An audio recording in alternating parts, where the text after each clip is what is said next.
Welcome to next exam 8 PM by Aakarshak academy online class आपके पास। प्यारे डियर स्टूडेंट्स, आज एपिसोड 2 हम लोग करने जा रहे हैं और भू राजस्व की ऐतिहासिक पृष्ठभूमि आज हम लोग शुरू करेंगे। Ujjwal good evening, Manish Kumar good evening, Ajay good evening, Juhi good evening. चलिए सभी जल्दी जल्दी ज्वाइन कर लें सारे बच्चे।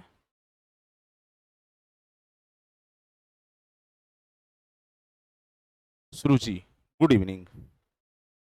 आज काफी मजा आने वाला है इस क्लास में, बहुत चीज जान पाएंगे आप लोग आज इस क्लास के माध्यम से कि प्राचीन कालों में कर वसूली का क्या व्यवस्था था, मापी का क्या व्यवस्था था। उस समय इतनी आधुनिकता नहीं थी, इतनी टेक्नोलॉजी नहीं था। उस समय के राजा अपने किसानों से, अपने रैयतों से कैसे कर वसूलते थे, क्या उसका सारा चीज था।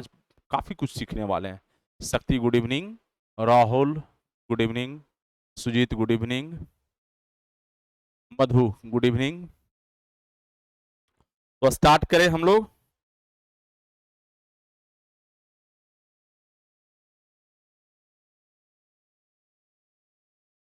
चलिए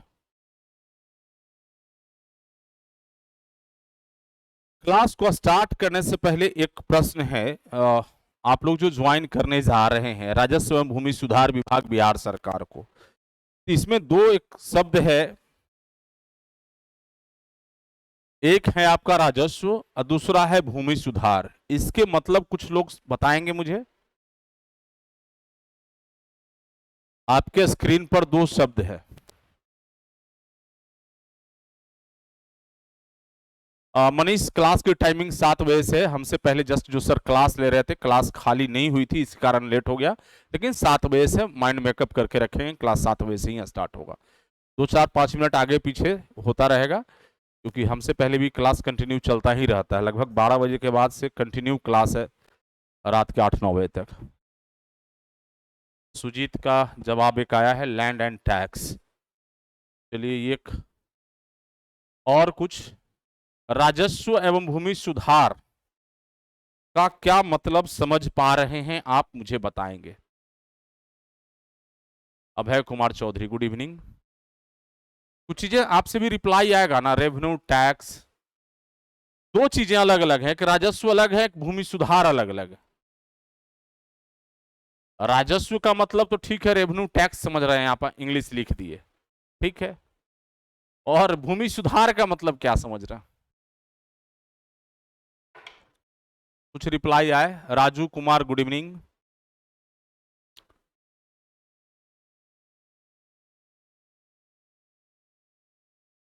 अंशु भगत, सभी स्टेट का भी भाग में सुधार सुधार है और सभी जगह लगभग रहता है।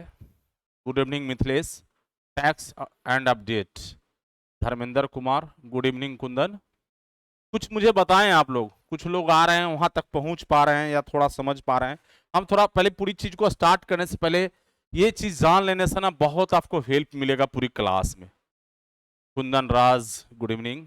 भूमि में चेंजिंग आया है, चलिए भूमि सुधार में भूमि में चेंजिंग कुछ तक जो ही समझ पाए। अजय लिख रहे हैं name and map correction, revenue tax, plot record update and changing. अभी चलिए कुछ तो कुछ लिख रहे हैं, कुछ कुछ तो दिमाग में चल रहा है बातें। चलिए हम समझते हैं कि अब इसको हम क्लियर करें। राजस्व एवं भूमि सुधार का मतलब क्या है ये पहले समझिए। राजस्व कहां और किसके लिए, राजस्व कहां और किसके लिए, कौन लोग हैं, किसके लिए टैक्स राजस्व लिया जाएगा, लेने वाले कौन है, महत्वपूर्ण चीज है। किसी का अधिकार किसी के ऊपर होगा, उसी से टैक्स लेंगे वो, पहला चीज यहां समझ लीजिएगा। सभी स्टेट में भूमि भाग को करेक्ट करना। चलिए ये भी अंशु भगत। चलिए आपको सीधा सीधा मनीष का है कि सीधा सीधा गांव का जमीन को मापना नहीं। अब चलिए अब क्लियर कर देते हैं आपको। अब थोड़ा समझिएगा, राज्य हमारा क्या है, ये सेंटर है राज्य, जिस स्टेट में हम लोग रह रहे हैं। इससे पूर्व भी राजा का था, प्रजातंत्र था।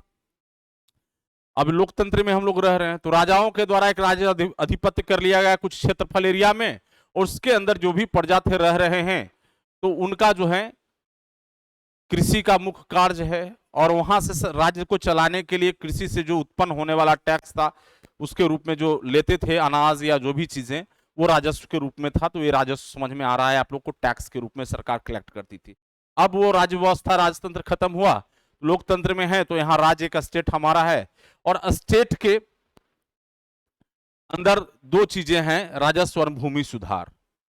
राजस्व एवं भूमि सुधार, तो इसमें क्या है, राज्य का राजस्व प्राप्त करना राजस्व का एक मेन काम है, और भूमि सुधार का है कि समय समय पर सर्वेक्षण कर भूमि लगान में सुधार करना, भूमि के लगान में सुधार करना।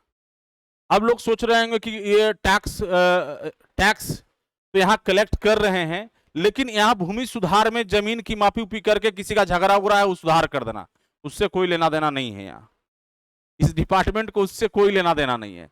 समय समय पर ये विभाग, या पहले भी जो राजा लोग करते थे कि मान लो 5 साल 10 साल 20 साल बाद हमने लैंड को रैयत को दे दिया, और वहां से जो मलगुजारी या टैक्स लगान जो प्राप्त हो रहा था, तो पहले मान लो कि 10 साल पहले किसी ने मक्के की खेती किया, बाजरे की खेती किया, अब उस खेत में धीरे धीरे चल के समय बदला, क्लाइमेट चेंज हुआ, बहुत सारा चीज आया, तो मसाले की खेती करना शुरू कर दिया, या मूल्यवान वस्तु लगा रहा है, मूल्यवान हमसे ज्यादा जो टैक्स दे रहा है उससे अधिक ज्यादा कहीं उस खेत से अलग तरह का चीज उपज कर करके, और वो अपना जो है से शक्तिशाली हो सकता है। तो समय समय पर इसके लिए सरकार निर्धारित की है लैंड एरिया पर क्या उपज हो रहा है और फसल क्या चल रहा है और कैसा स्थिति है अभी उस जमीन का, उसके लिए जो है ये भूमि सुधार में सर्वेक्षण कराया जाता है। वो क्लियर हो गए आप लोग, जिससे कि सरकार को, राज्य को मोर एंड मोर टैक्स प्राप्त हो सके। उद्देश्य सिर्फ इतना ही है। हालांकि समय समय पर जो से दिक्कत आ रहा है, कुमार दीपक अभी इसकी चर्चा नहीं करेंगे, क्लास के लास्ट में प्लीज, टाइमिंग क्लास का है, अन्य क्वेश्चन आप ना पूछेंगे। भूमि सुधार का मतलब ये सिर्फ आप ना समझे कि सिर्फ जमीन में जो गड़बड़ी हो गई हो, पेपर में, कागज में, वो तो सुधार होगा ही, लेकिन सरकार का जो उद्देश्य होता है, राज्य का जो उद्देश्य होता है, स्टेट का जो उद्देश्य होता है, राजा का जो उद्देश्य होता है कि हमारी जो प्रजा, हमारी जो किसान, जो हमारी जो रैयत कृषि योग्य भूमि पर कृषि कर रहे हैं, तो जो कृषि हमने दिया था कि इस क्षेत्र में ये कृषि होगा, क्या उन्होंने उस समय अनुकूल बदल करके कोई अन्य कृषि तो नहीं कर रहे हैं, मूल्यवान वस्तु की खेती तो नहीं कर रहे हैं? यदि मूल्यवान वस्तु की खेती कर रहे हैं तो उसी के रूप में हमको टैक्स चाहिए होगा। तो पहले लोग क्या करते थे कि जो चीज खेती आप कर रहे हो वही चीज टैक्स में भी मिलेगा, वही चीज। लेकिन आज के रेट में क्या है, वर्तमान समय में तो अलग चीजें हैं, हम तो रेंट देते हैं, उसके जो देखते हैं बहुत कम पैसा अभी टैक्स सरकार को जमीन का देते हैं, 15-20 रुपया महीना लगता है कट्ठा बीघा का, या 40 रुपया इस तरह से, सॉरी साल का, ये स्थिति है। तो उस समय तो अनाज ही लेते थे जो भी लेते थे, तो ये चीज था। मतलब रेवेन्यू का मतलब तो आपका टैक्स ही राजस्व का प्राप्त करना, ये तो समझ लिए, ये तो हम बता ही दिए क्लियर। दिक्कत था भूमि सुधार का। एक चीज तो यहां क्लियर है कि राजस्व से हमारा क्या काम है कि राजस्व वसूलना, टैक्स को लेना, लेकिन दिक्कत था यहां आपका भूमि सुधार का। भूमि सुधार में सिर्फ बच्चे सोच रहे थे कि सिर्फ टैक्स के उद्देश्य से नहीं है, वो लैंड में गड़बड़ी हो गया, किसी ने किसी दूसरे की जमीन को धर लिया, वो सुधार कर देना सुधार होगा, नहीं, वो तो सुधार करेंगे ही करेंगे। साथ में वर्तमान संचित जमीन जो सिंचाई चल रहा है, एग्रीकल्चर जमीन चल रहा है, उस पर वर्तमान क्या केस खेती है, तो ये सर्वेक्षण के माध्यम से ही पता लगा पाएंगे उसको। क्लियर हो गए होंगे? Anjali good evening. Yes yes yes, Manish टैक्स ही। ये चीज बहुत महत्वपूर्ण था, बहुत बच्चों का लग रहा था कि आखिर क्या काम है। एक ने फोन पर भी बोला कि सर भूमि राजस्व में क्या करना है, भूमि सुधार क्या काम है। बस एक लोगों ने था, तो हमको लगा कि पहले इन चीजों को क्लियर कर दे कि लैंड में यदि कोई इशू आया हो, दूसरे की जमीन किसी ने रकबा को धर लिया हो, वो तो सुधार करेंगे ही। साथ में जो सरकार सर्वे करा रही है उसका मूल उद्देश्य ये कि वर्तमान जो टैक्स हमें प्राप्त हो रहा है वो उस समय के अनुकूल टैक्स था जो कि हम उस समय फसल लगाते थे। 30 साल 40 साल 50 साल के बाद टैक्स ये सर्वे चल रहा है। तो वर्तमान क्या वो स्थिति है लैंड का, इसकी भी जानकारी सरकार को चाहिए। क्या वो कृषि योग्य भूमि था, अब वो निवास योग्य भूमि हो गया, वहां घर बन गया, तो उसमें टैक्स की बढ़ोतरी हो जाएगी। पहले मक्के की खेती होती थी, बाजरे की खेती होता था, अब जो है किसी ने अफीम का खेती शुरू कर दिया, मूल्यवान चीजों का खेती कर दिया, तो ऐसे स्थिति में हम उसे टैक्स उस रूप में लेंगे, तो उसके लिए भी जरूरी है। तो फाइनली जो भूमि सुधार कर रहे हैं, इस सुधार का मतलब है कि हमारा राजस्व में भी सुधार हो, टैक्स में भी सुधार हो, और राज्य को मैक्सिमम से मैक्सिमम टैक्स की प्राप्ति हो। क्लियर?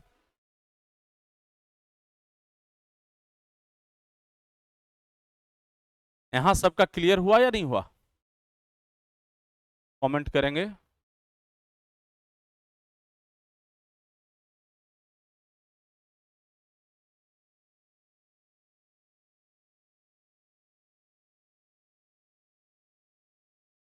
यहां क्लियर हुआ सभी लोगों को? आर्यन, यस, क्लियर है। नीलकमल कुमार, यस। चलिए, अब हम लोग अपने विषय वस्तु पर आते हैं। ऐतिहासिक पृष्ठभूमि जो है उस पर हम लोग पूरे चीजों को देखेंगे। तो सबसे पहले आप देखेंगे राजस्व प्रशासन के ऐतिहासिक पृष्ठभूमि।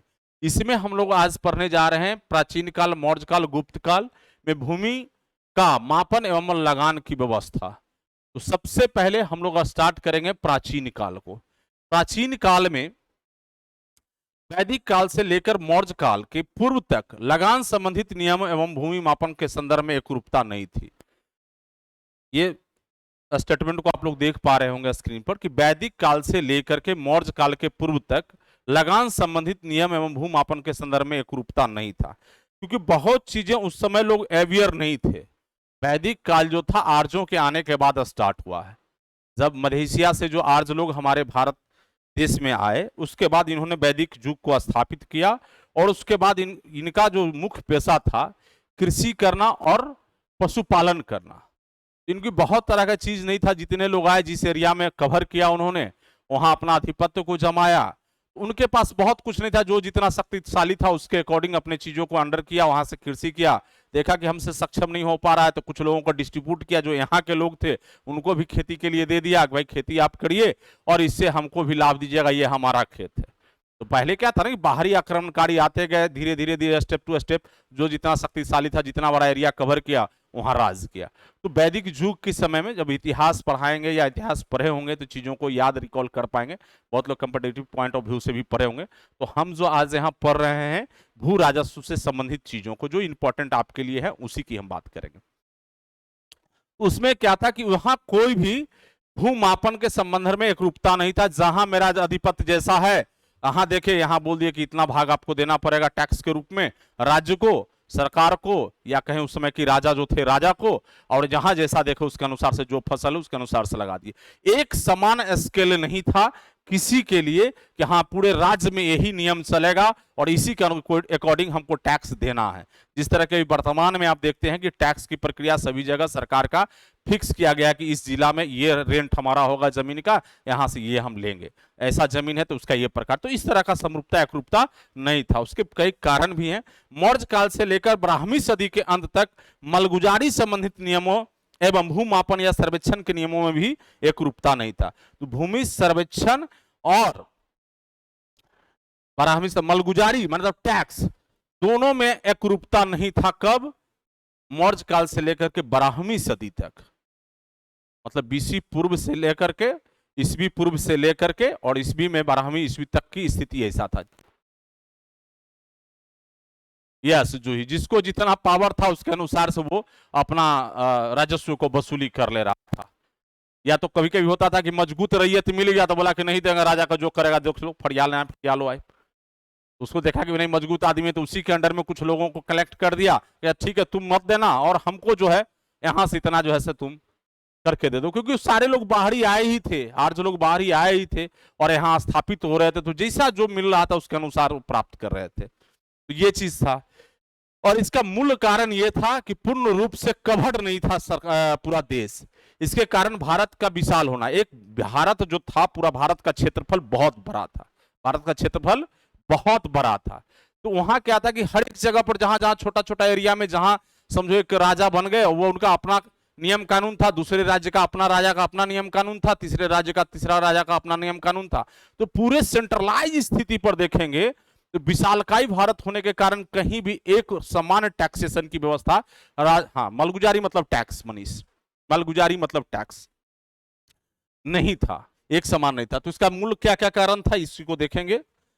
इसके कारण भारत का विशाल होना, एकरूपता नहीं होने के कारण यह था। राजनीति एकता का अभाव, एक दूसरे में किसी को बनता नहीं था। जो एक राजा थे, दूसरे राज्य वाले राजा से किसी का एक कनेक्टिविटी नहीं था, सब अपने आप में बोझ था। जो था वो मस्त था, जो था वो व्यस्त था, जितने आ रहा उसी में खुश था। तो विभिन्न क्षेत्रों में कठिनाई थी, किंतु स्थानीय आवश्यकताओं, परिस्थितियों तथा अपनी योग्यता के आधार पर शासक अपने राज्य में जोत भूमि के कर वसूली, मलगुजारी प्रशासन तथा भूमापन का प्रबंधन करते थे। जिसको जितनी योग्यता था, जिसकी जो नॉलेज था टैक्स लेने का या ज्ञान, उसकी समझ था कि चलो हमारा राज्य काज कैसे चलेगा, इतना इतना एम्प्लॉय हमारे यहाँ काम कर रहा है, सेवा सत्कार में हमारा लगा हुआ है, मालिश देख कर रहा है, तो वो तो खेती करने जा नहीं रहा है, तो आखिर इसकी परिवार कैसे चलेगा।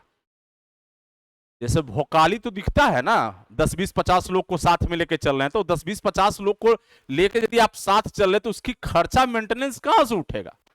आप मान लो कि लीडर हो, आप नेतृत्व कर रहे हो कहीं भी सॉरी तो वहां पर जो 2-4-10-50-100 लोगों के आपने टीम तैयार किया, वो लोग तो मान लो कृषक वर्ग नहीं है, कृषि का काम नहीं कर रहे हैं, राज्य शासन सत्ता के नियंत्रण में रह करके उसकी कंट्रोलिंग पावर को मेंटेनेंस कर रहे हैं, तो उसकी भी तो खर्चा राज्य को ही उठाना पड़ेगा। तो उसने अपने आवश्यकता अनुसार अब कृषकों से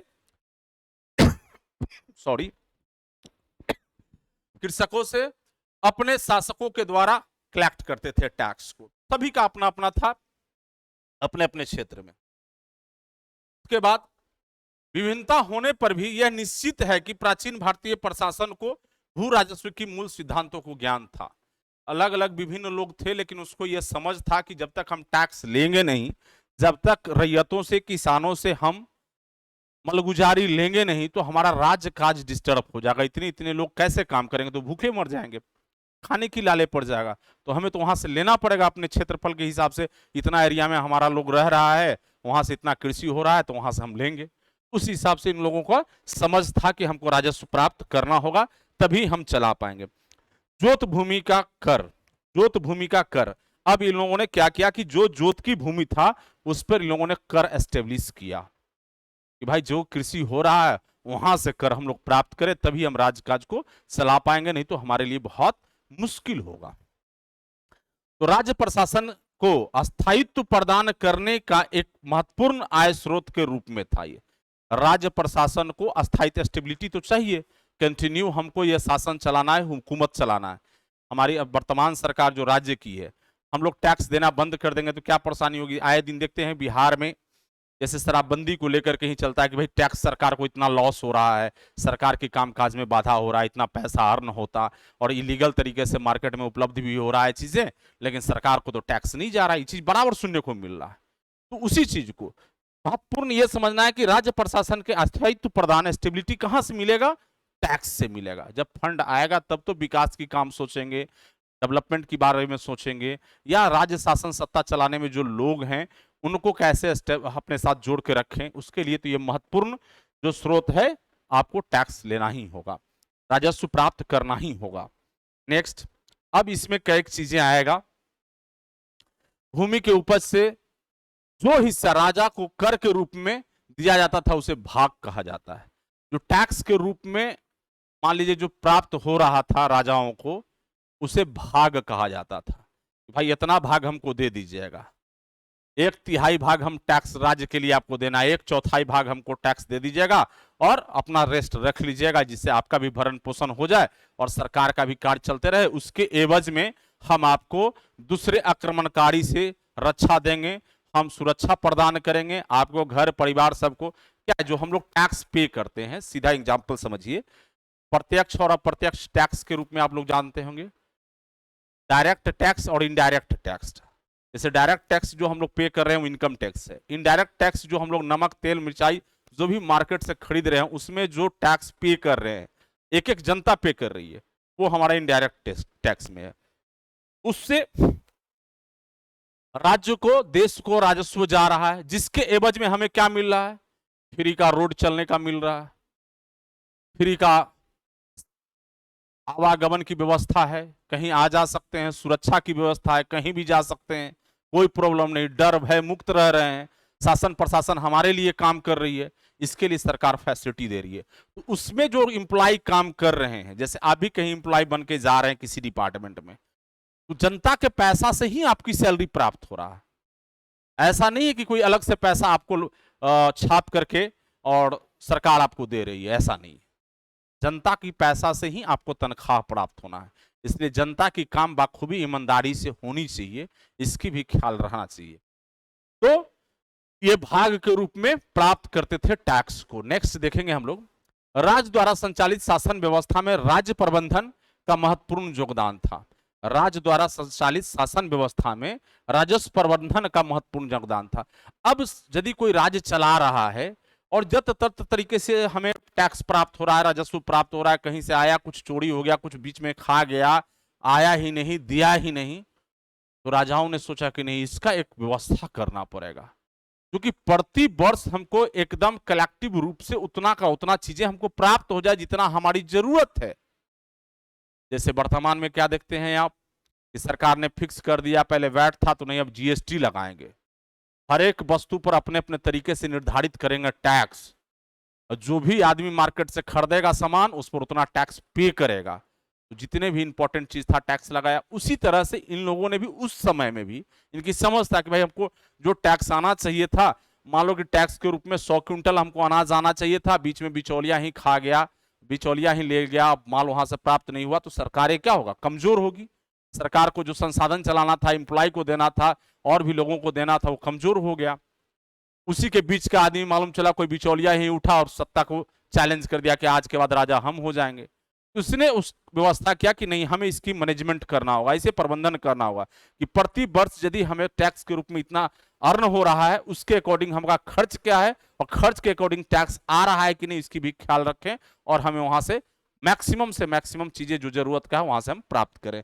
तो प्रबंधन के लिए उन्होंने क्या क्या, कृषि कार्य करने वाले किसानों को जोत की भूमि की मापी करवाई। क्या किया, जोत की भूमि को मापी करवाया कि अच्छा भाई बताओ कितना एरिया में हमारे राज्य में खेती हो रहा है, इसकी तो हमको कोई पता नहीं है। अब तो हम पहले आए थे कह दिए कि भाई जितना लगाना है लगा लो, जितना जोतना है जोतो, जो कृषि होगा भाई दे देना।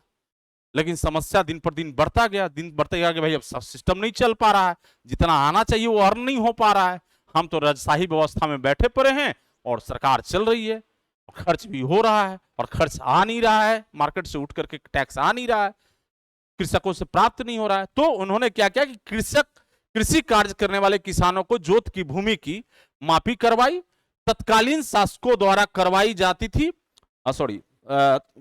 थी तथा उसके अनुसार 1/3 भाग फिक्स कर दिया कि 1/3 भाग तक भूमि कर निर्धारित कर वसूल किया जाता था। उसने क्या कि 1/3 भाग उन्होंने फिक्स कर दिया कि हम इतना अब टैक्स लेंगे ही। पहले चल जा रहा था कि जो दे दिया आप रख लिए, लेकिन अब यह नहीं चलेगा। जब प्रबंधन इन्होंने किया, सिस्टम लाया कि हमारा अब ये इससे कम हम लोग टैक्स नहीं ले सकते हैं, जितने भी कृषक हैं, जितने भी किसान हैं, 1/3 भाग हम वसूल करेंगे ही करेंगे हर सूरत में, और सबसे ये टैक्स के रूप में लेना शुरू किया। हम समझते हैं यहां तक के तो क्लियर होगा, किन्हीं को कोई दिक्कत तो नहीं होगा। यहां तक चीजें समझ में आ रहा है प्यारे स्टूडेंट्स?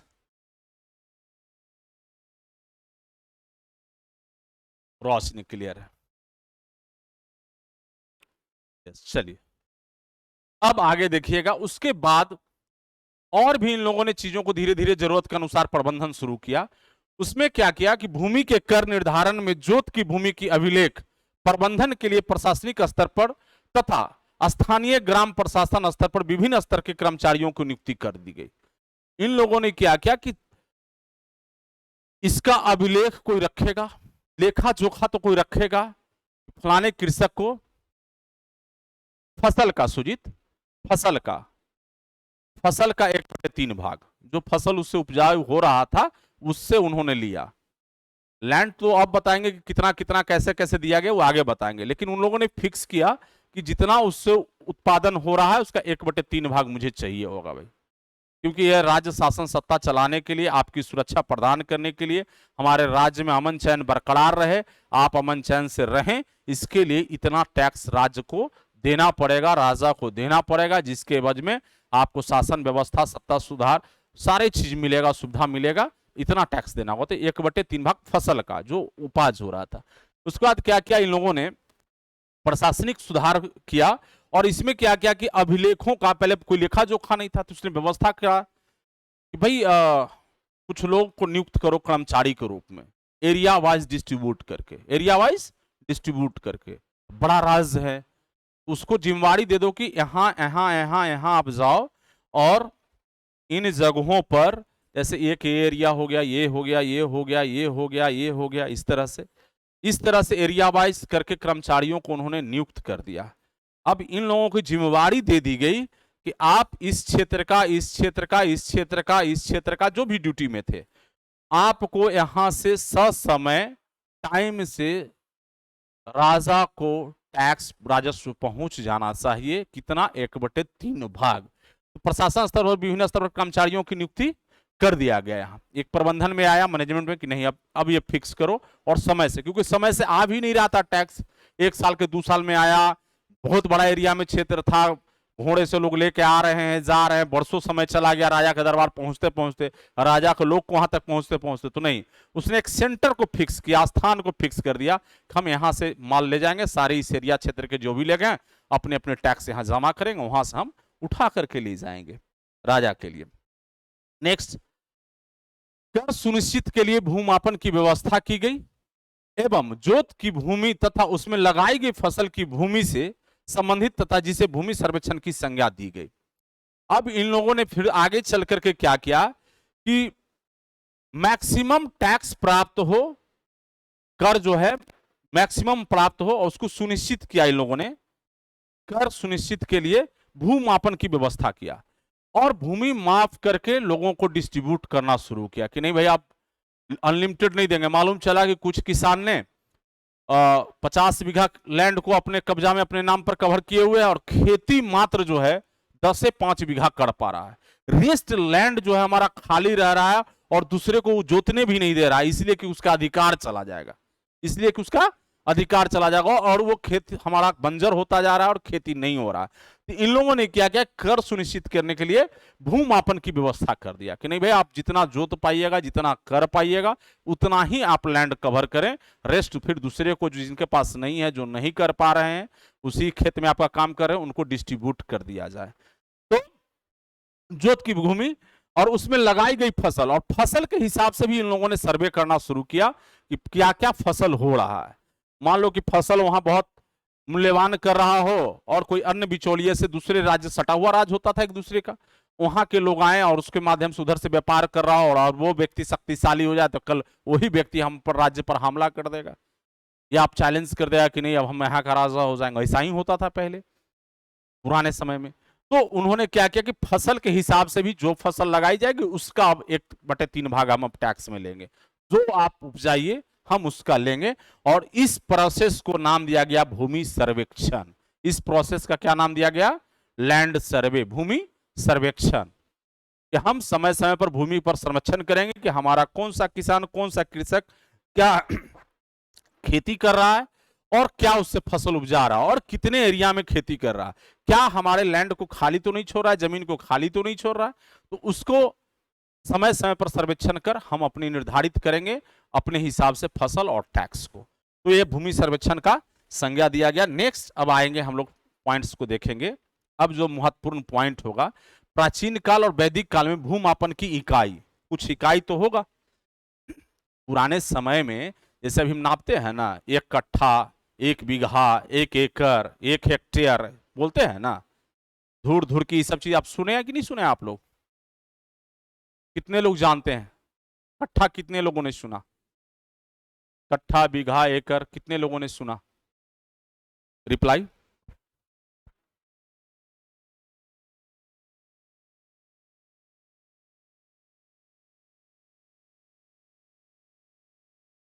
सुना आपने आशीष, और जानते हैं, सुने हैं। मिथिलेश।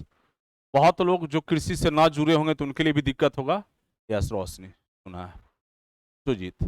चलिए, तो अब जो है प्राचीन काल में, प्राचीन काल को ही वैदिक काल हम जानते हैं सर। Very good sir. ये सब तो गांव घर में यूज होता है। यस, उज्जवल गांव घर में यूज होता है, तो वही करेंगे अभी जाके आप। सुने हैं सर, कट्ठा धूर। हाँ यस, खुशी सुने हैं, बहुत अच्छा। कुछ कुछ सुने हैं आर्यन, ठीक है, हम सुने हैं, वेरी गुड। ओके उमेश। 20 कट्ठा का 1 बीघा, हाँ जयप्रकाश कुमार सही बोल रहे हैं। चलिए, तो हम लोग बताएंगे जब वर्तमान में आएंगे, समय में पढ़ाना है। 1 कट्ठा बराबर 20 धूर, यस सही है, सुने। चलिए, तो ये वहां भी भू मापन की एक इकाई यूनिट को तैयार किया गया। अब वो यूनिट क्या होगा, छोटा से बड़ा तक, वो चीजों को हम देखेंगे वैदिक काल में कैसे लोग लैंड को नापना शुरू किए। पहले तो कुछ पता ही नहीं था कि कैसे नापेंगे, क्या करेंगे, बड़ा समस्या था। किसको कितना लैंड दे दिया जाए, हो गया अंशु इसका। हाँ यस, रजनीश 20 धूर की बराबर 1 धूर, तो वर्तमान में चल रहा है, लेकिन हम लोग अभी वैदिक युग में हैं, तो वैदिक युग के हिसाब से चीजों को अभी जान लें उसके बाद। तो वैदिक काल में आर्यों की अर्थव्यवस्था का मुख्य आधार पशुपालन और कृषि था। यह हम पहले बहुत बता चुके, इसका मुख्य जो है आधार था पशुपालन और कृषि। वैदिक संहिताओं और ब्राह्मणों में कर प्रशासन तंत्र के विषय में संकेत प्राप्त है। पंचवीस ब्राह्मण में संहिता नामक एक अधिकारी, यहां देखिएगा यही टर्मिनोलॉजी जो है, संग्रहिता जो है कलेक्टर, जो अभी आज के डेट में संहारता है, कलेक्टर कलेक्ट करने वाला, संग्रहिता जो कलेक्ट करता था, नामक एक अधिकारी का उल्लेख है। अजुर्वेद संहिताओं में, अजुर्वेद संहिताओं और ब्राह्मणों में रत्नमयी की एक सूची के उल्लेख हैं, जिसमें संग्रहित भाग दूध शामिल है। अब ये चीज को थोड़ा हम लोग समझें। अजुर्वेद संहिता, सामवेद, अजुर्वेद, अथर्ववेद, जैसे आप लोगों ने सुने होंगे, जो पुरानी इतिहास वगैरह पढ़े होंगे, कंपटीशन पॉइंट ऑफ व्यू से ही बहुत ज्यादा हम नहीं पूछेंगे। उस वेद के सोर्स से यह प्राप्त चलता है कि यहां भी चीजें था। कोई तो सोर्स होगा, जो चीजें हम लोग लिख रहे हैं, पढ़ रहे हैं, इन चीजों को कैसे जानेंगे, कैसे लोग टैक्स, उस समय तो हम लोग नहीं थे। तो वहां जो अजुर्वेद संहिताओं में या ब्राह्मण ग्रंथ था, ये ब्राह्मण जो आर्यों का ग्रंथ था, ब्राह्मणों में रत्नमयी की सूची, एक सूची थी, रत्नमयी में लिस्ट बना हुआ था, उसमें उल्लेख था जमीन से संबंधित सारा चीज, उसमें संग्रहित भाग दूध शामिल है।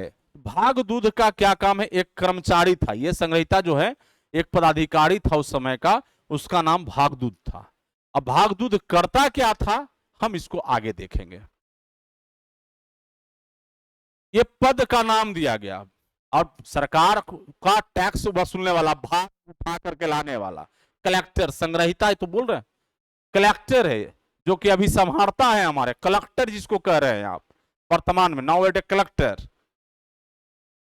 ये थे टैक्स को कलेक्ट करने वाले, कृषक से उठा के राजा तक पहुंचाने वाले, राजस्व को। क्लियर हुए उमेश?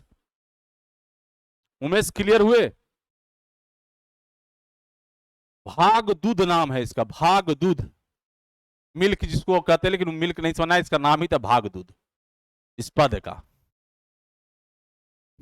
चलिए, तो इनका ही जिम्मेवारी था कि राजा तक आप समय टैक्स को कलेक्ट करके पहुंचाएंगे। अब देखिए यहां इनको जिम्मेवारी दी गई, भाग दूध राजा का भूमि से उपज का 6ठा भाग, देखिएगा यहां से 6ठा भाग प्रजा से प्राप्त करके राजा को देता था। भाग दूध की जिम्मेवारी था कि प्रजा से 6ठा भाग कलेक्ट करके, 6ठा भाग कलेक्ट करके राजा तक पहुंचाने की जिम्मेवारी था। यह था उस समय का टैक्स कलेक्टर। हाँ, आप लोग कलेक्टर का स्टाफ होंगे, मनीष आप जो टैक्स कलेक्टर हैं उसके स्टाफ होंगे। उस सारा प्रशासनिक स्ट्रक्चर जो हम बताए थे कि जिला में जो जिला संभालता है आपके सुप्रीमो होंगे। तो ये भागदूध राजा के लिए क्या था, ये प्रजा से टैक्स कलेक्ट करने का काम करता था और राजा तक पहुंचाता था। इसको टैक्स कलेक्टर कहते थे। कब कहते थे? वैदिक युग में। आगे चल करके धीरे धीरे मौर्य काल में चेंजिंग आया है, मौर्य काल में इसी को हम लोग संहारता कहते हैं। संभवतः भाग दूध और संहिता के रूप में कर संग्रह का कार्य मौर्य काल में अर्थशास्त्र में निर्दिष्ट संहारता के रूप में जाना जाता है। यहां देखिए बहुत क्लियर है, जब हम इसको मौर्य काल में पढ़ेंगे तो इसी भाग दूध और संग्रहिता को हम लोग क्या कहते हैं, संहारता।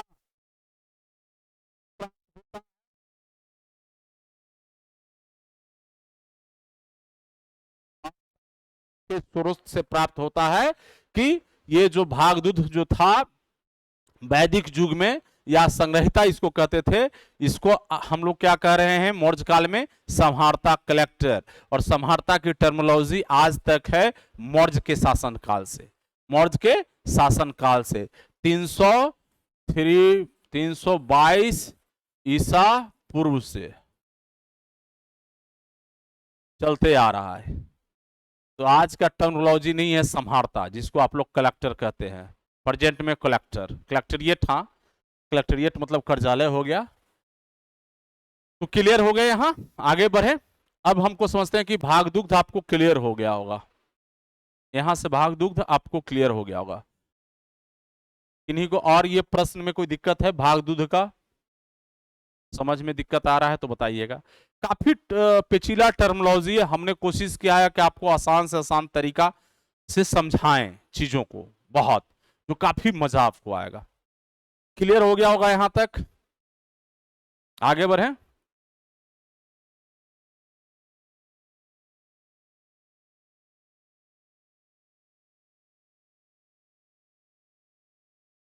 एक का छठा भाग, एक का जो छठा भाग होगा वो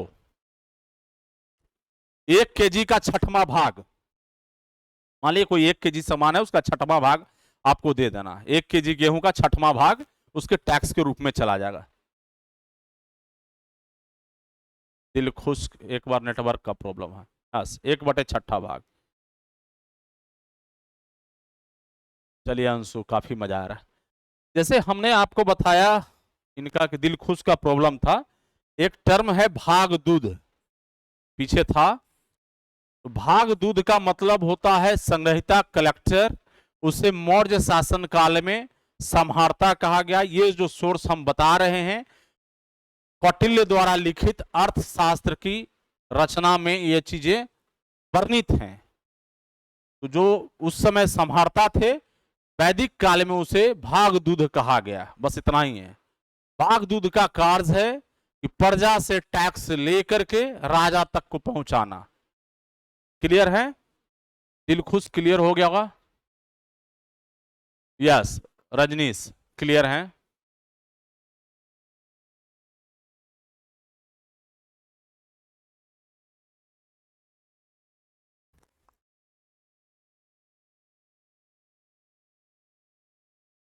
ऋग वैदिक आर्य हल के द्वारा खेती करते थे, जिसमें बैल जुतता था।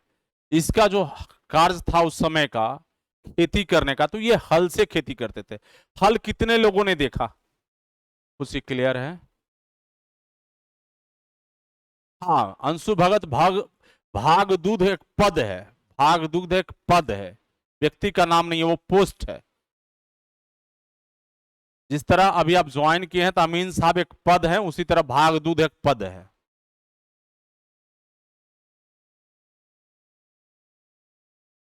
हाँ हल किनके, रजनीश राज ने देखा है, रोशनी देखा है, हल देखे हैं सर।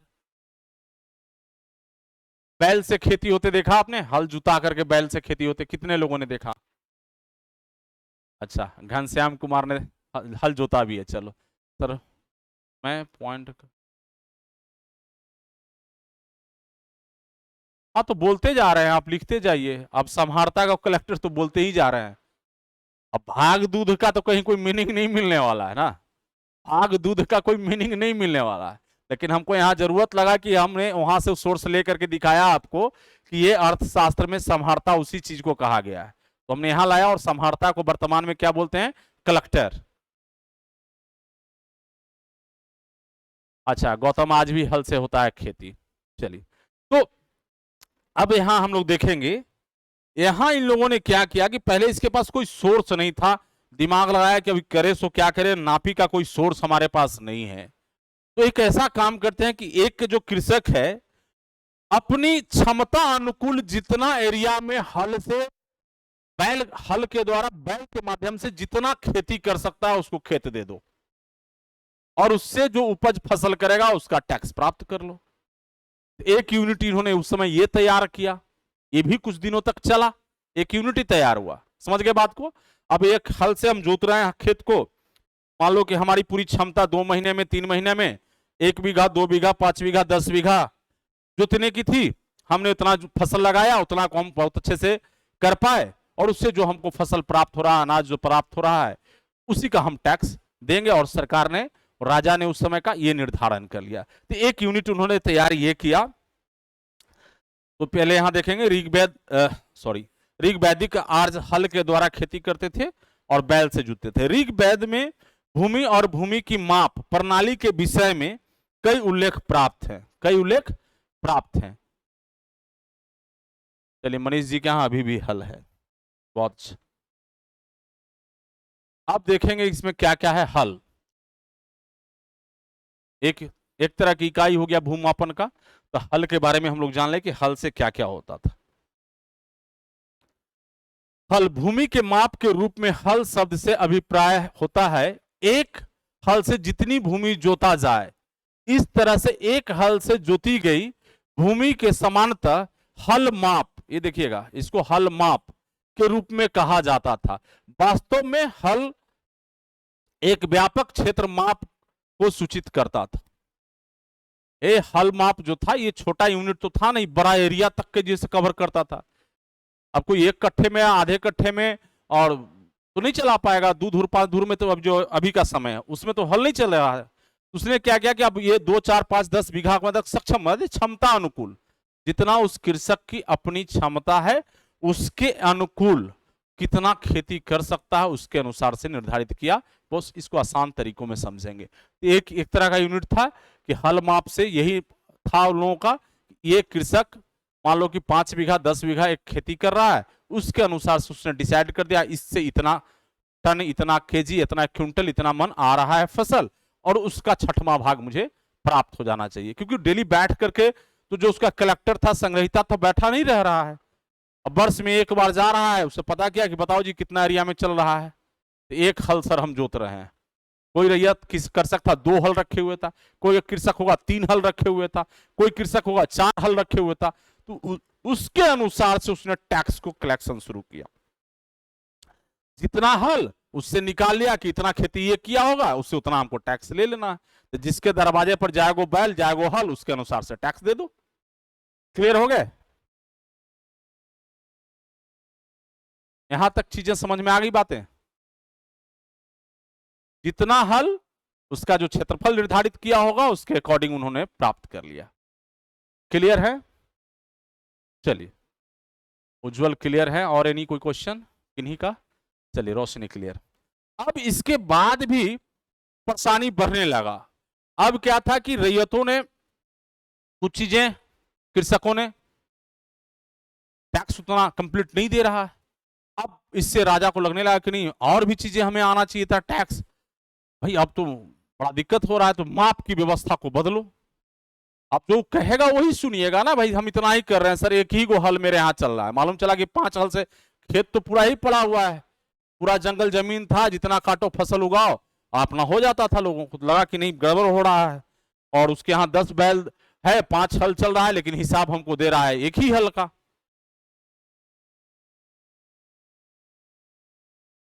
नहीं, वो जो टैक्स कलेक्टर था मनीष ना, वो हल के हिसाब से काउंट कर लेता था। मान लो लोगों के एक आकलन हो गया कि एक हल से 5 बीघा खेती कर रहा है, तो 5 हल चला रहा है तो 25 बीघा खेती कर रहा है, तो 25 बीघा में इतना फसल उपज रहा है, उसके एवज में उतना टैक्स लेके चला जाता था उससे। रैयत का मतलब भूस्वामी जिसको अभी कह रहे हैं हम लोग, जो हैं भूस्वामी जिसको आप कहते हैं, जिसको हम लोग कहते हैं, अपने आप से कह लेते हैं कि जमीन मालिक, लेकिन जमीन का मालिक शब्द सरकार के लिए होगा। हम उसके रेंट होल्डर है, और रेंट होल्डर को रैयत कहते हैं, बस समझ लीजिए। रेंट होल्डर को रैयत कहते हैं। जितनी भी लैंड है हमें रेंट पर सरकार ने दे रखी है, जितनी भी जमीन है सरकार ने हमें क्या दे रखी है, आजीवन रेंट हमसे वसूलेगा, पीढ़ी दर पीढ़ी। बस इतना जानिए। उसी को कृषक कह रहे हैं जो खेती कर रहा है सरकार के लिए। क्लियर हो गया अंशु भगत? तो अब आया निवर्तन। ये जो था एक अलग व्यवस्था लाया समय समय बदलने के बाद। तो ये 500 ईसा पूर्व में निवर्तन की व्यवस्था शुरू हुआ। ये भी एक तरह का माप की व्यवस्था था। के अनुसार निवर्तन भूमि की उपज से एक परिवार का भरण पोषण आसानी से हो सकता था। इसने निर्धारण किया कि ऐसा करिए कि निवर्तन एक यूनिट तैयार किया और उससे पहले पता किया कि इसके परिवार में कुल व्यक्तियों की संख्या इतना और इतना निवर्तन हम इसको खेत दे देंगे तो ये अपने लिए एक भरण पोषण करने भर फसल उपजा सकता है। अब भरण पोषण के बाद की जो फसल उपजा रहा है सेल आउट करने के लिए, बेचने के लिए, तो उसमें से हमें टैक्स की प्राप्ति होनी चाहिए। उसमें से हमको टैक्स की प्राप्ति होनी चाहिए।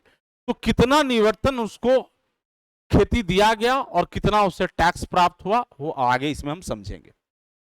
तो बौद्धायन लगभग 500 ईसा पूर्व के अनुसार निवर्तन भूमि के उपज का एक परिवार के भरण पोषण आसानी से हो सकता था।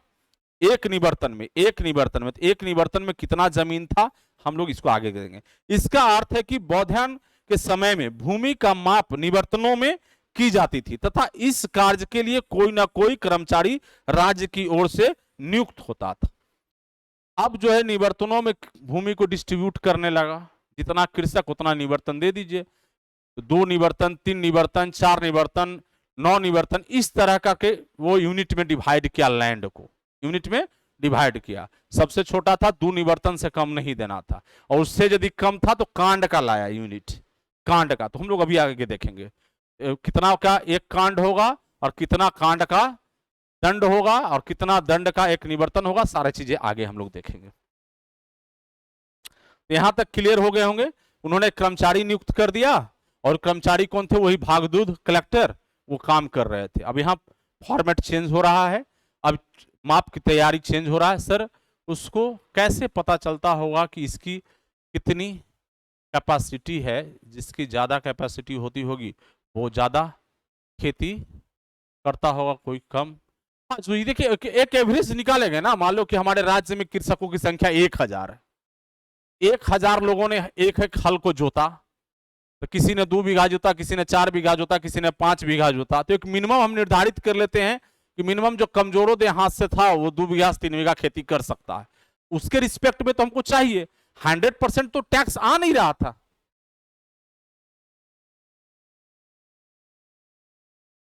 उज्ज्वल आगे हम लोग देखेंगे, उसके अनुसार से निकाल लीजिएगा। उसके 100% तो टैक्स आ नहीं रहा था, तब तो ये समय समय पर बदलते चला गया। अब जो निवर्तन का कंसेप्ट लाया, हल तो फेल कर गया, हल के हिसाब से नहीं काम चलने लगा, तो उसने तुरंत चेंज किया। नो, कोई डिसाइड नहीं था रोशनी, कोई डिसाइड नहीं था।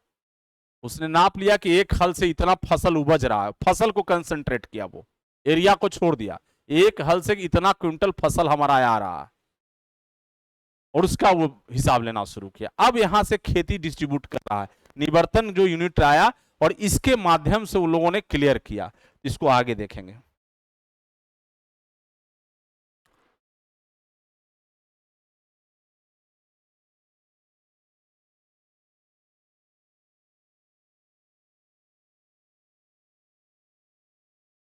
एक निवर्तन भूमि लगभग आज के हिसाब से 1.5 एकड़ के बराबर होती थी।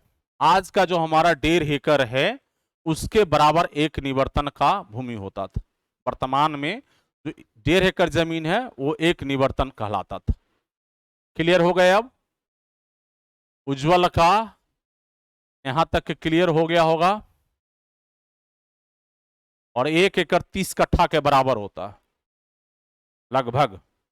तो आगे यूनिट हम लिखाएंगे। और 1 कट्ठा 1365 का होता है। इसके हिसाब से निकाल लीजिएगा कितना स्क्वायर फीट हो जाएगा। तो निवर्त लगभग क्या है? 1.5 एकड़ के बराबर होती थी, जिसका अर्थ है कि 9 एकड़ भूमि में इतनी उपज होती थी कि एक परिवार आसानी से अपना भरण पोषण कर सकता था। तो इन लोगों ने ये निर्धारित किया कि एक परिवार यदि कोई है जिसमें 5-10 लोगों की सदस्यों की संख्या है, उसे 9 एकड़ लैंड दे दिया जाए तो 9 एकड़ में वो सिर्फ भरण पोषण कर रहा था, वो सिर्फ उपजा रहा था इसलिए कि हम उसकी जीविका चल जाए। अभी व्यापार उद्देश्य से उनकी खेती नहीं हो रही थी। अब सोचिए कि कितना बड़ा एरिया, 9 एकड़ में सिर्फ उसका पेट भात चलता था। आज के डेट में 9 एकड़ जमीन हो जाए तो बहुत कुछ हो जाएगा। तो 9 एकड़ लैंड में क्या था, उनका अपना भरण पोषण हो सकता था। उसके हिसाब से अधिकतर खेत को जो है से डिस्ट्रीब्यूट किया। क्या किया? खेत को डिस्ट्रीब्यूट किया। तो उसने क्या किया कि 2 निवर्तन, 3 निवर्तन का यूनिट बनाया, 4 का, 9 का, 20 का, 26 का। इस तरह से खेत का प्लॉटिंग किया। खेत को क्या किया? प्लॉटिंग किया। 2 निवर्तन का एक प्लॉट होगा, 3 निवर्तन का एक प्लॉट होगा, 4 निवर्तन का प्लॉट होगा, 9 निवर्तन का प्लॉट होगा, 20 निवर्तन का होगा, 26 निवर्तन का होगा। इस तरह से उन्होंने खेतों को क्या कर दिया? प्लॉटिंग। जैसे 1 कट्ठा, 2 कट्ठा, 5 कट्ठा का प्लॉटिंग करते हैं, उसी तरह से प्लॉटिंग कर दिया। तो इसके ये प्लॉटिंग था, प्लॉट का हिस्सा। निवर्तन को क्षेत्रफल के होते थे। एक अनुदान पत्र में 100 निवर्तन होता था, और एक अनुदान पत्र जो बनाया, अनुदान पत्र मतलब आज के डेट में जिसको कहते हैं डीड, विक्रय पत्र, माने एक लेखा जोखा करके दिए ना कि इतना होगा, तो एक पत्र जो तैयार होगा उसमें 100 निवर्तन होगा, 100 निवर्तन होगा। इस तरह से जितना जमीन होगा वो 100 गो होगा। क्लियर हो गए? खेत का उल्लेख भी मिलता है। पाणिनि काल में लगभग 500 ईस्वी पूर्व में भी कृषि योग्य भूमि की सर्वेक्षण किया जाता था, और नापने वाले अधिकारी को क्षेत्रकार कहा जाता है। एक नया टर्म आ गया। 500 ईसा पूर्व जो था, भूमि सर्वेक्षण कार्य नापने वाले जो पदाधिकारी थे उसे क्षेत्रकार कहा जाता था। बौद्ध ग्रंथ में इस अधिकारी को रज्जुगाह का अमात्य कहा गया है। बौद्ध ग्रंथ में इस अधिकारी को रज्जुगाह का अमात्य कहा गया है। अब आगे हम लोग पढ़ेंगे रज्जुगाह क्या है, रज्जु क्या है, इसको आगे देखेंगे। चलिए, यहां तक क्लियर है?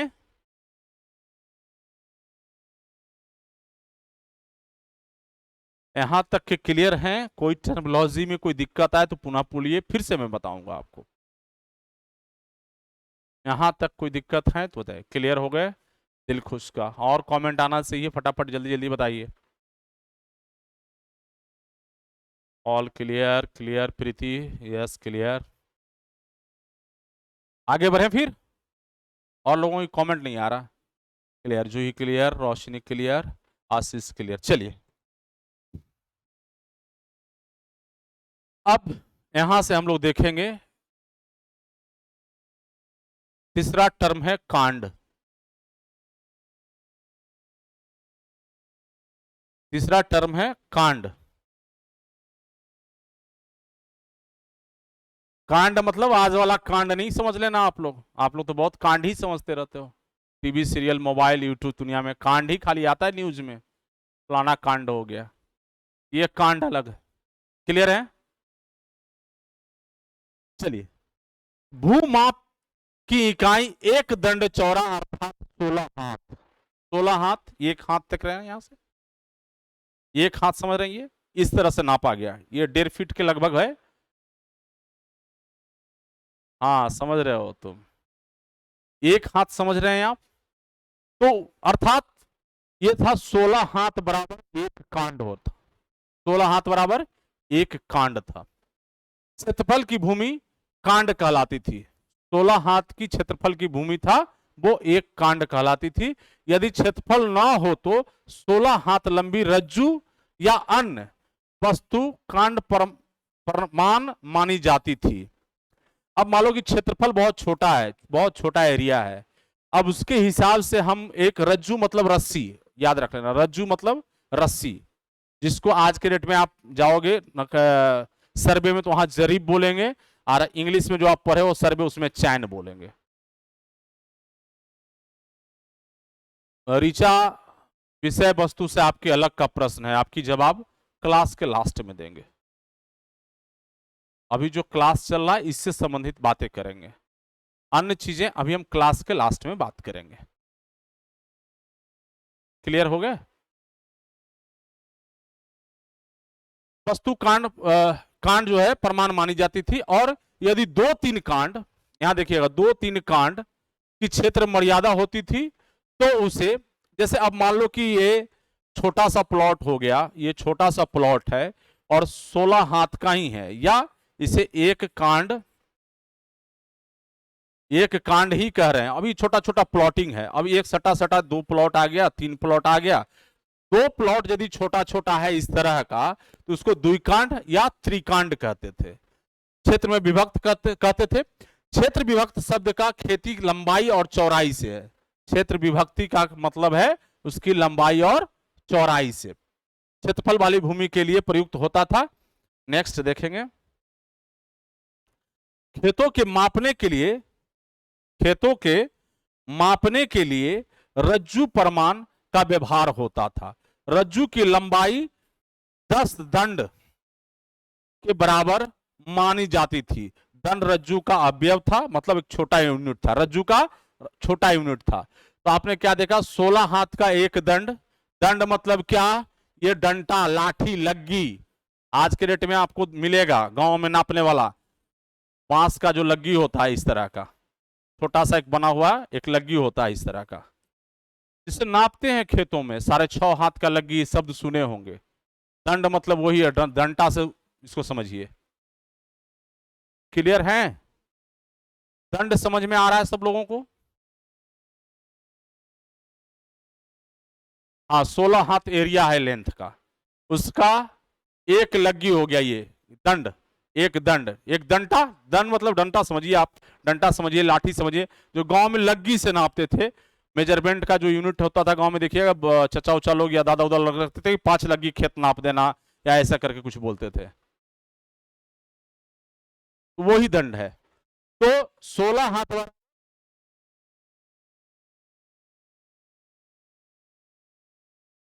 रज्जू, जो वर्तमान रस्सी कहते हैं, जिसको आप जरीब कहते हैं, अभी चैन कर रहे हैं। क्लियर हो गया?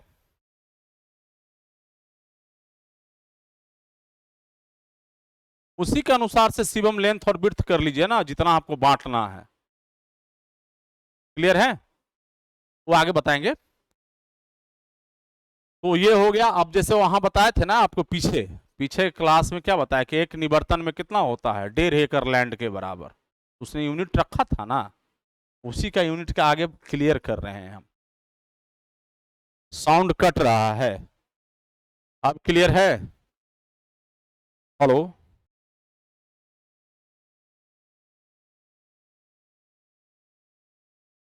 अब क्लियर है? बताएं, आवाज अब क्लियर है?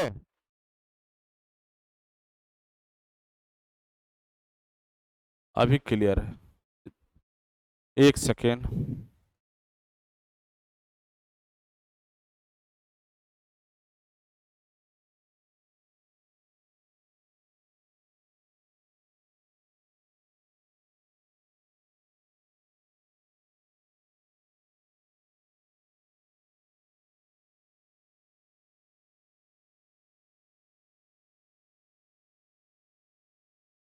एक बार और रिप्लाई दे देंगे, एक बार और रिप्लाई दे देंगे।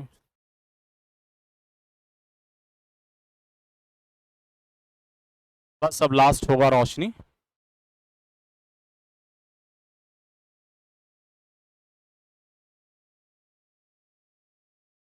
चलिए, तो ये हो गया। अब देखो क्लियर हो गया। तो ये जो था एक 10 मानी जाती थी।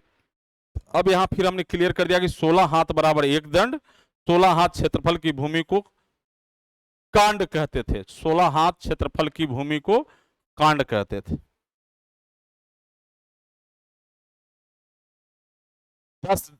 10 दंड बराबर एक रज्जू होगा। ये भी यहां क्लियर आप लोग को हो गया है। अब आगे देखेंगे। अब आगे जो है यही हम लोग समाप्त कर दें, बहुत प्रश्न था। अगला जो है, ये काल में, प्राचीन काल का इतना सारा चीजें था, जो कि यूनिट था, उसके टैक्स कैसे कलेक्ट करते थे, उसी हिसाब से लैंड डिस्ट्रीब्यूशन करके वो लोग को जो सोर्सेज था, उस सोर्स के अकॉर्डिंग वो लोग काम कर रहे थे। अभी तो हमारे अभी जो वर्तमान देखेंगे, जो आप काम करने जा रहे हैं, टेक्नोलॉजी काफी एडवांस हो चुका है। तो नेक्स्ट क्लास जो है हम लोग मौर्य साम्राज्य में राजस्व एवं भूमि सुधार या माप की क्या व्यवस्था था और प्रशासनिक व्यवस्था क्या था, हम लोग कल की क्लास में इन चीजों को देखेंगे। अब आप लोगों की और कोई यानी कोई प्रश्न है जो कि आप क्लास के बीच में पूछ रहे थे?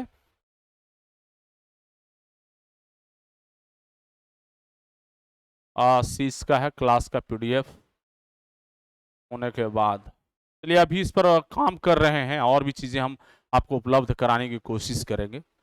हम एक चीजें और आप लोग को बताना चाहेंगे,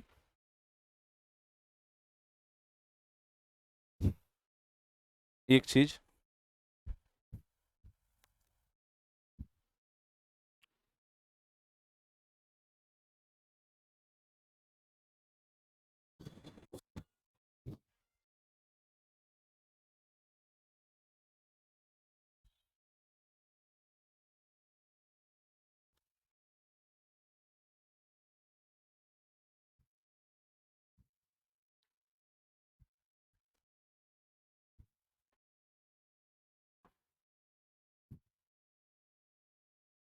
सॉरी,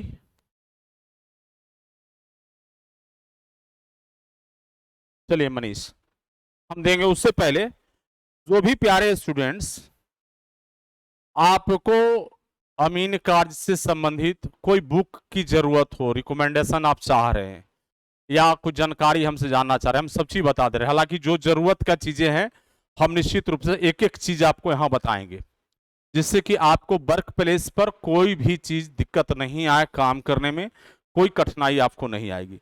एक है अमीन मार्गदर्शिका, ये बुक है, आप इसे परचेज भी कर सकते हैं। एक विभागीय प्रशासन द्वारा पब्लिश होता है, किताब को आप देख रहे होंगे, काफी कॉस्टली किताब है, लगभग 2250 रुपए की किताब है। दूसरी किताब है बिहार तकनीकी मार्गदर्शिका, ये किताब, ये भी काफी कॉस्टली किताब है। और तीसरी किताब जो महत्वपूर्ण है, जिसके तहत आप काम करेंगे, बिहार काश्तकारी अधिनियम 1885। इसमें सारे एक्ट्स एंड रूल्स हैं कि क्या आपको करना है क्या नहीं करना है, ये तीसरा चीज। और चौथा ये है कि जितने तरह की आपको समस्या होगा उसके अकॉर्डिंग यदि आपको प्रश्न आपको चाहिए, हर प्रश्न की जवाब तो यहां आपको उपलब्ध है। ये चारों किताब मिला के लगभग 5100, 5100 रुपया इसकी कीमत है। मनीष नहीं देगा बुक, विभाग बुक नहीं उपलब्ध कराएगा, आपको अपना परचेज करना है तो आप कर सकते हैं। तो ये चीज हमने आपको स्पष्ट बता दिया। बाद बाकी ये पूरी किताब में बहुत जरूरत का चीज नहीं है, बहुत सारा चीजें हैं, लेकिन जो आपको सबका प्राइस बता दें, सबका प्राइस लगभग मिलाकर के तीनों चारों किताब मिलाकर के इसका कीमत जो है 5100 रुपया होता है। चारों किताब को मिला के 5100 रुपया होता है। तो आपको जितना में पड़ जाए 20% डिस्काउंट दे दे, 30% डिस्काउंट दे दे, ये लगभग मैक्सिमम रहता है। किसी किसी विशेष परिस्थिति में 35% डिस्काउंट दे दे, तो ये देख लीजिएगा। लगभग हम समझते हैं कि मिनिमम 3000 से कम में बुक उपलब्ध नहीं होने जा रहा। नहीं, परचेज करना हम जरूरी नहीं है, हम इसको जरूरत हम नहीं समझते हैं।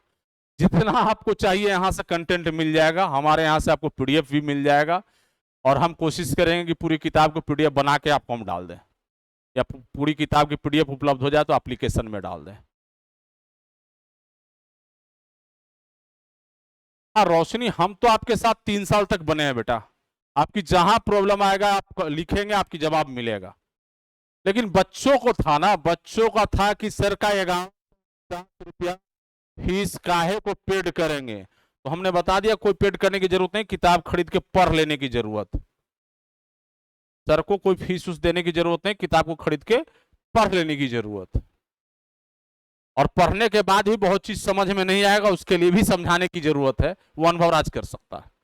तो मैं इसीलिए क्लियर कर दिया आपको, बहुत आसान है। और ये 5-4 किताब आप ले लेते हैं तो अमानत से संबंधित आपके जो वर्क प्लेस पर सारे प्रॉब्लम सॉर्ट हो जाएगा, तो आप खरीद सकते हैं। जो बच्चे हमारे कोर्स नहीं ज्वाइन कर सकते हैं वो निश्चित रूप से अपनी किताब को खरीद के भी पढ़ सकते हैं।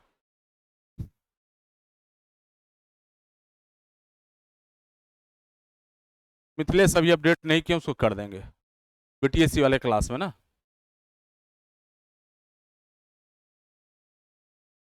हो सकता है हमने नोटिफिकेशन दिल खुश नहीं पढ़ा है, बहुत नोटिफिकेशन आते रहता है और हमने कोई नोटिफिकेशन नहीं पढ़ा है। तो ये चीजें अब हम थोड़ा आगे भी चर्चा करेंगे। ये DLRS का अमीन का किताब था, काफी बच्चियों का कॉल था, बेटियों ने बहुत कॉल किया कि सर हम लोगों के लिए भी क्लास को कंसिडर किया जाए, और जो हमारे बच्चे भी थे जिन्होंने नहीं ज्वाइन किया, अब उनकी फ्री में क्लास ज्वाइन नहीं होना है। फ्री वाली क्लास का हमने बहुत टाइम दिया, अब बच्चे कॉल करेंगे उनकी फ्री में क्लास नहीं देंगे, जो हमारे कोर्स में थे और क्वालिफाई भी कर गए उनको फ्री में क्लास नहीं दिया जाना है। उनके लिए सभी बच्चों के लिए हमने कोर्स का फी 649 रुपया 2 दिन के लिए रखा है, 649 रुपया, और ऑफर वैलिडिटी 15/6/2024, और कोर्स की वैलिडिटी इनके लिए 1 साल के लिए ही होगा, क्योंकि मोस्टली ट्रेनिंग की पार्ट 1 साल में हम लोग कंप्लीट कर दे रहे हैं। लगभग 52-53 सप्ताह है, 100 क्लास बहुत मैक्सिमम हो जाएगा। तो जो बच्चा हमसे चाह रहे हैं कि ट्रेनिंग कर लेना है और पढ़ना है, तो मात्र 649 रुपया में उनकी पूरी क्लास 1 साल तक की वैलिडिटी के साथ होगा। 1149 पे करेंगे तो 3 साल वैलिडिटी होगा, 649 पे करेंगे तो 1 साल की वैलिडिटी होगा, एकदम क्लियर कट। ट्रेनिंग की पूरी प्रोसेस 1 साल में खत्म होगा, बचा हुआ रेस्ट 2 साल हमारा आपके कार्यों में सपोर्ट होगा, उसके लिए अलग से चार्ज है। बहुत हमने क्लियर कट रखा है। तो होली में ऑफर दिए थे, बच्चे ने बोला कि सर हमको छूट गया तो हम दे दिए, ये सारा चीज हमने क्लियर रखा है। तो जो भी इंटरेस्टेड हैं, ये 2 दिन का ही टाइम होगा, इसके बाद इसमें मौका हम लोग नहीं देने जा रहे हैं 15/6/2024 तक। आप सोचो कि इस किताब को आप खरीदने भी जाओगे ना तो 3000 से कम किसी सूरत में नहीं उपलब्ध होगा। 1 नंबर चीजें पढ़ने के बाद 70-80% बातें समझ में नहीं आएगा। दूसरी बात, और इसकी पीडीएफ भी यदि आप उपलब्ध करा के प्रिंट कराओगे तो भी लगभग आपको 1500 रुपया से ऊपर जेरक्स कराने में लग जाएगा, और हम सारा चीज आपको मात्र 649 रुपया में दे रहे हैं। साथ में इतना जोर जोर से चिल्ला करके एक एक चीज को आपको क्लियर कर रहे हैं, और 3 साल तक लोगों के साथ बने रहेंगे 1149 में, 1 साल तक बने रहेंगे 649 में। अब क्या चाहिए होगा? तो प्लीज जो भी हैं, तो हमारी खास जो बेटियों ने हमें रिक्वेस्ट किया था, बिहार की सभी बेटियों के लिए हमारा ये क्लास 2 दिन के लिए मात्र ऑफर होगा, इसके अलावा हम मौका नहीं देने जा रहे हैं और कंसिडर नहीं करेंगे। धन्यवाद। आगे अब हम आप लोग का प्रश्न का ले लें कि क्या कुछ प्रश्न है। चलिए, आपका प्रश्न क्या क्या है भाई? ज्वाइनिंग के बारे में कोई न्यू अपडेट ब्रजेश का है? बुक से भी रीड कर लेंगे सर। शक्ति सिंह, हाँ कर सकते हैं, कोई नहीं। बीटीएससी जीई सिविल का न्यू क्लास कब से स्टार्ट हो रहा है सर? कितना प्राइस होगा? बीटीएससी जेई के लिए तो ऑनलाइन क्लास का प्राइस हमारा फिक्स है 6749। ऑफर प्राइस वगैरह जो रहेगा। हम फीस कम नहीं ले रहे हैं। हम ना फीस कम लेंगे, ना कंटेंट के साथ समझौता करेंगे, ना क्वालिटी के साथ समझौता करेंगे। डेली में सब्जेक्ट वाइज, चैप्टर वाइज हमारा जो है सुबह ऑब्जेक्टिव सेशन चलता है, जो सारे बच्चे करते भी हैं, जानते हैं, और इवनिंग में हमारा डेली क्लास रहता है, 4 से 5 क्लास डेली रहता है सर। और राजीव प्रकाश भूषण, आज का क्लास छूट गया तो आप देख लीजिएगा, यूट्यूब पर भी एक क्लास रहेगा, एप्लीकेशन पर भी 1-2 क्लास यूट्यूब पर और जाएगा, उसके बाद नहीं जाएगा। मापना नहीं है, बहुत सारा चीज समझ रहे हैं। सभी कोर्स का इसमें पूरा फाउंडेशन कोर्स है। ये अप्रैल के एंड में हम लोग स्टार्ट कर रहे हैं न्यू बैच को, अप्रैल एंड में। आरआरबी जेई का स्पेशल क्लास कब से लगेगा? आरआरबी जेई की क्लास तो चल रही है भाई। आरआरबी जेई में पढ़ाना अलग से ननटेक है जो चल रहा है, उसमें मैथ चल रहा है, बायोलॉजी मैथ आधा लगभग खत्म हो चुका है, बायोलॉजी की क्लास खत्म हो चुकी है, केमिस्ट्री चल रहा है, उसमें रीजनिंग चल रहा है। अंशु भगत, अभी टाइम है, बीटीएससी की फॉर्म कब आना है उसमें टाइम है। चलिए, आप और पूछ रहे थे ज्वाइनिंग रिगार्डिंग किन्हीं का प्रश्न है तो मुझे बताएं, ज्वाइनिंग कब होगा? धर्मेंद्र, नेक्स्ट। दिलखुश जी का कोई चिट्ठी वायरल हो रहा था, चिट्ठी के बारे में बताइए क्या है? अभी तक तो हम क्लास लेने के पहले तक जो हमारी जानकारी में है वो चीजें मैं सर। लैपटॉप का कितना काम है? हाँ, काम है लैपटॉप का काम है। रोशनी बताइए, लैपटॉप का काम है, डाटा फिट करने के लिए काम है लैपटॉप का।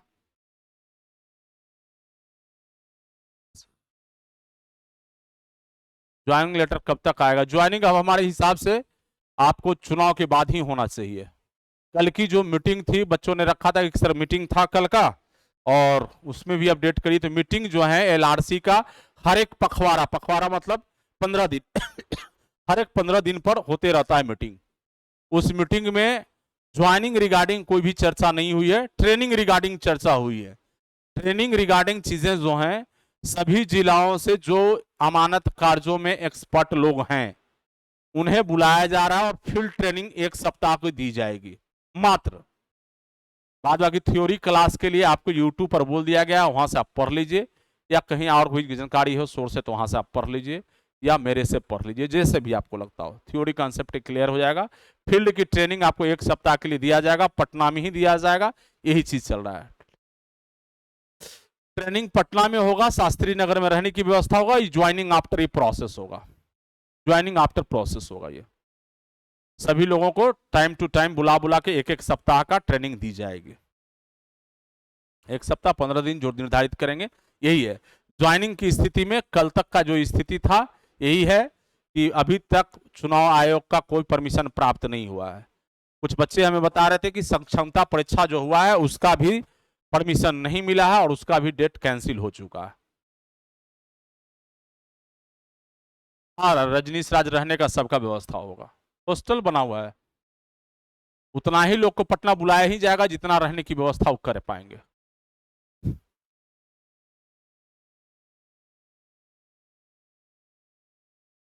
पंद्रह से नोटिस दिया गया था कि संभावित कराई जाएगी। उसमें एक लाइन ये भी तो लिखा हुआ है कि चुनाव के मद्देनजर जो भी स्थिति होगा अपडेट कर दिया जाएगा। तो 15 को वेट करिए, मंडे का कोई ना कोई नोटिस देंगे, वो मंडे ट्यूसडे को नोटिस देंगे।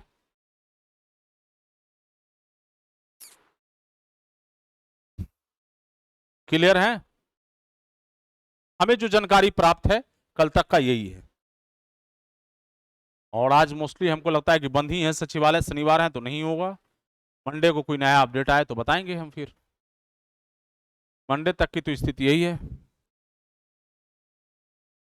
हाँ, रजनीश राज डिस्ट्रिक्ट अलॉटमेंट के बाद ट्रेनिंग होगा, ज्वाइनिंग की प्रक्रिया कंप्लीट होने के बाद।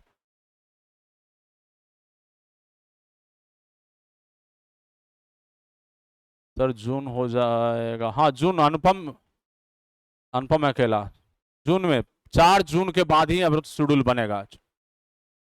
4 जून के बाद कल परसों नोटिस तो दे ही देगा वो, कल परसों नोटिस दे देगा आप लोग को,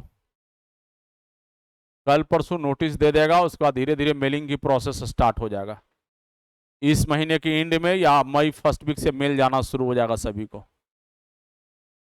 देखिए ना, मंडे को होने दीजिए, मंडे को क्या नोटिस कुछ देता है डिपार्टमेंट उसके अनुसार।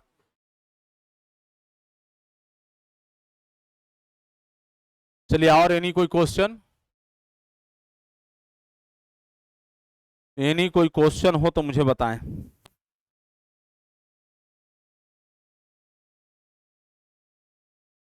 हम समझते हैं कि आपके सभी प्रश्न का जवाब कंप्लीट मिल गया होगा सभी बच्चों को, और आज के सेशन को हम लोग यहीं समाप्त करें प्यारे स्टूडेंट्स। एनी कोई क्वेश्चन तो बताइए।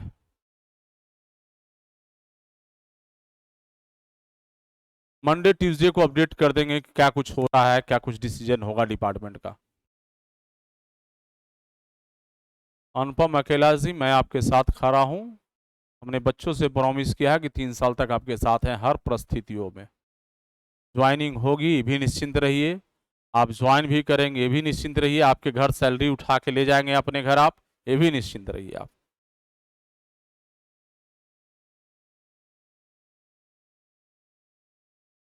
नहीं, अभी तक तो किसी कार्य के लिए परमिशन नहीं दिया। कह के बच्चे तो हम भेज रहे थे कि सर दे दिया है, इलेक्शन सक्षमता परीक्षा का हो रहा है तो वो हो रहा है तो क्यों नहीं हो रहा है, बीसीसी का फॉर्म आ रहा है तो क्यों हो आ रहा है।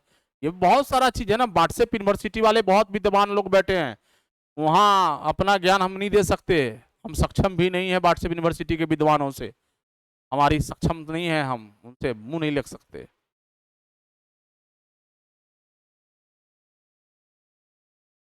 आप बात कर लीजिएगा मिथिलेश।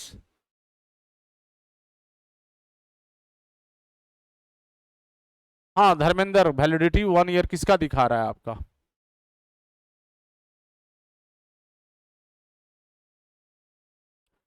हाँ, वो अभी 649 वाला प्लान में चल रहा है ना, 1 ईयर ही रहेगा।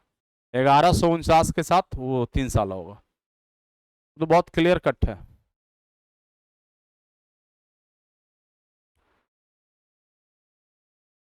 हाँ, 649 रुपये में 1 ईयर वैलिडिटी के साथ होगा। 1149 जो पेड किए हैं उनके लिए 3 साल की वैलिडिटी। शक्ति सिंह, बताइए क्या प्रश्न है शक्ति सिंह? नहीं नहीं नहीं नहीं, नेक्स्ट एग्जाम 8 PM पर आप देख लीजिए जा करके, क्लियर हो जाएगा। अमित कुमार, प्रणाम आशीर्वाद। चलिए अब 1 मिनट में जल्दी जल्दी बोलिए।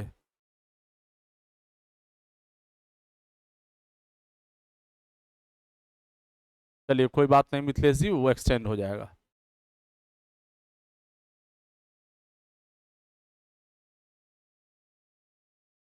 हो सकता है मनीष जी, अभी हमारे पास कोई जानकारी इससे रिगार्डिंग नहीं है। आप लिख बोल रहे हैं 20 से ज्वाइनिंग रिलेटेड मीटिंग होगा, नोटिस वायरल हो रहा है ग्रुप में। हो सकता है आज आया होगा नोटिस। कब के डेट का नोटिस है? कब के डेट का नोटिस है? मीटिंग ही होगा ना, ज्वाइनिंग की बात नहीं हो रही है ना मनीष जी।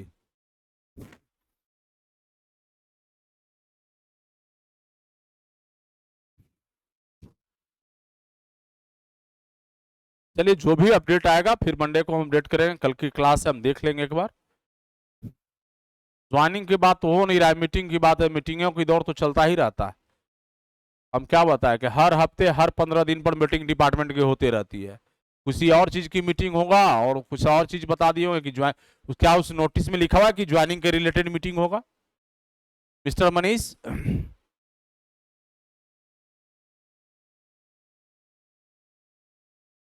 मिस्टर मनीष, मीटिंग के बारे में ये लिखा गया है कि LRC अमीन की ज्वाइनिंग के रिलेटेड मीटिंग हम 20 तारीख को लेंगे, ऐसा लिखा गया है?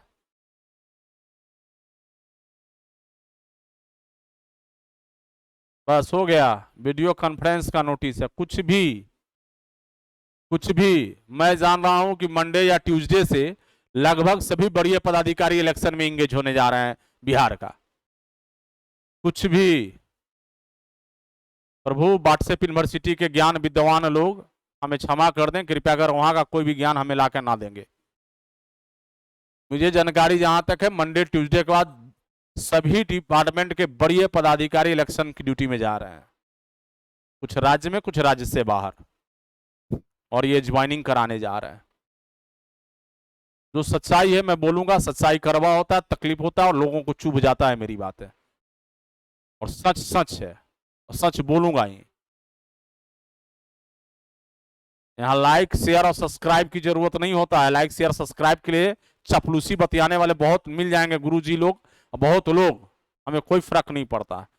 मैं ठोक करके जो मेहनत करता हूँ, जो काम करता हूँ, उसके लिए काम करता हूँ, फी लेता हूँ उसके लिए पढ़ाता हूँ, ईमानदारी से खड़ा रहता हूँ। बहुत क्लियर कट है हमारा, बहुत क्लियर कट। जिम्मेवारी किसी के कंधे पर लिया हूं तो उसे बाखूबी निभाने की कोशिश करता हूं। इसके आगे की बात नहीं करेंगे। जो चीज आपके लिए जानकारी होता है वो निश्चित रूप से हम डिलीवर करने की कोशिश करते हैं, हमारी ये प्रयास होता है। बाद बाकी उधर के ज्ञान इधर नहीं ठेलेंगे आप। चलिए क्लियर हो गए होंगे सभी लोग? सभी लोग क्लियर हैं? क्या यही आज की लाइव सेशन को हम लोग समाप्त करें, क्लास को समाप्त करें?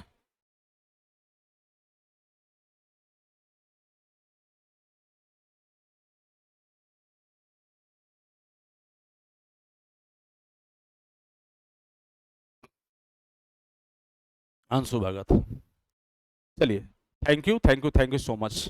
Okay, good night.